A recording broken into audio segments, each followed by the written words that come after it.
today we're diving into the really unique and honestly surprisingly resilient economy of Somaliland. Okay, so first things first, let's get our bearings. We're talking about Somaliland, a self-declared state right there on the Horn of Africa. And for the last 3 decades, it's pretty much been forging its own path, creating this economic and political system that, looks unlike almost anything else in the world.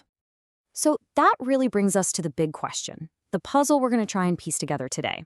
How on earth does an economy innovate when it's largely cut off from the entire global financial system? All right, so the Somaliland economy. It's a fascinating paradox, especially if you're into economics.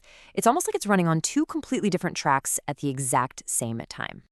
So on one track, you've got this modern engine. The service sector is the biggest driver of its GDP. It accounts for a massive 78%. This is the economy you'd see buzzing in the cities. But then you look at the other track, and it's a completely different story. A single ancient industry, we're talking livestock, accounts for a whopping 85% of its export earnings. That's how the country gets its foreign currency. So you see the split, right? Services drive the economy at home, but livestock, that's its main window to the rest of the world. So let's dig into that traditional backbone first, because it's facing some immense pressures. The sustainability of this entire way of life is really in question. And this sector is just paramount. Why? Well, it's simple. It employs over 70% of the population. Think about that. This isn't just an industry, it's a culture. It's what supports the livelihoods of millions of pastoralists. But, this traditional way of life is under a very real existential threat. Recent droughts have been absolutely devastating, just wiping out entire herds. And this quote from a pastoralist, wow, it's just brutal. It really captures a scale of loss that's hard to even wrap your head around, losing nearly 95% of his family's wealth, their entire livelihood, in just a few months. So the sector is basically fighting a two-front war. On one side, you've got the internal challenges, things like climate change, more droughts, and overgrazing. And then on the other side, you have the external pressures, crippling import bans from its main market, Saudi Arabia, and just more and more competition in the region. So, with that traditional backbone under so much pressure, you have to ask, what's keeping this whole economy afloat? Well, the answer is pretty incredible. It's a powerful and really innovative private sector, and it's all fueled by a global diaspora. Get this, a staggering 90% of Somaliland's GDP is driven by the private sector. That's huge. This is truly an economy of entrepreneurs, where all these small and medium-sized businesses are the absolute lifeblood of daily commerce. And the fuel for this private sector engine? It comes from remittances. Money sent home from Somalilanders working all over the world. This money flows through what's called the Hawala system. It's this powerful network that's built entirely on trust, and it's been around for way, way longer than modern banking. And the evolution of this Hawala system is a fascinating story of technological leapfrogging. It started with trusted traders, and a transfer could take weeks, maybe even months. Then in the 90s, the telephone sped things up to days.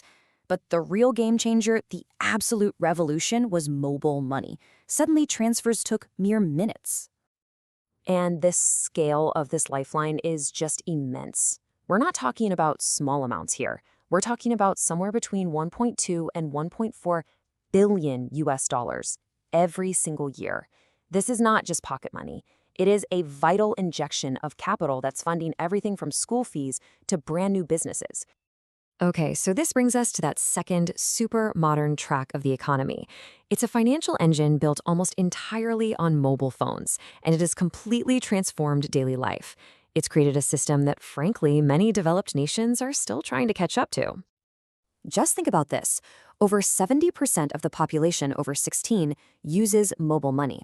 And what's really incredible is that the first service here, called Zod, launched back in 2009. That was only 2 years after the world's first major service, M-Pesa, started in Kenya. That is an astonishingly fast adoption of a brand new technology. And because of this, a lot of people call Somaliland a true cashless society. And it's not an exaggeration. People pay for literally everything, from groceries and utility bills to a simple cup of tea, with a quick transaction on their phone. The economy it runs on mobile money. Now, here's where it gets really interesting. This mobile revolution is actually pulling the formal traditional banking sector right along with it. Just look at the growth between 2017 and 2020. It was explosive.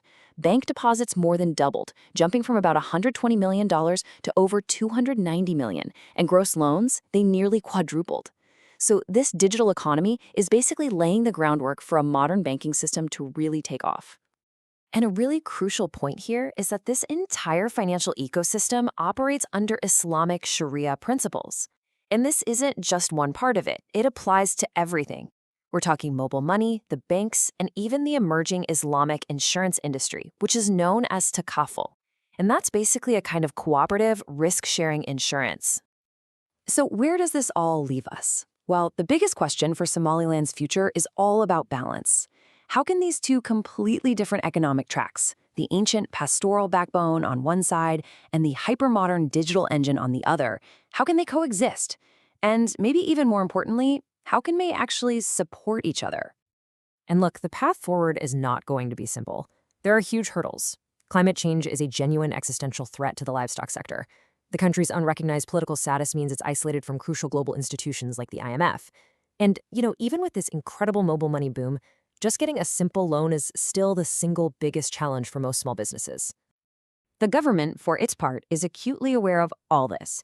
If you look at their national development plan, it's really focused on leveraging this unique financial sector to create more stability across the board and to expand access to services for everyone, not just the people living in cities.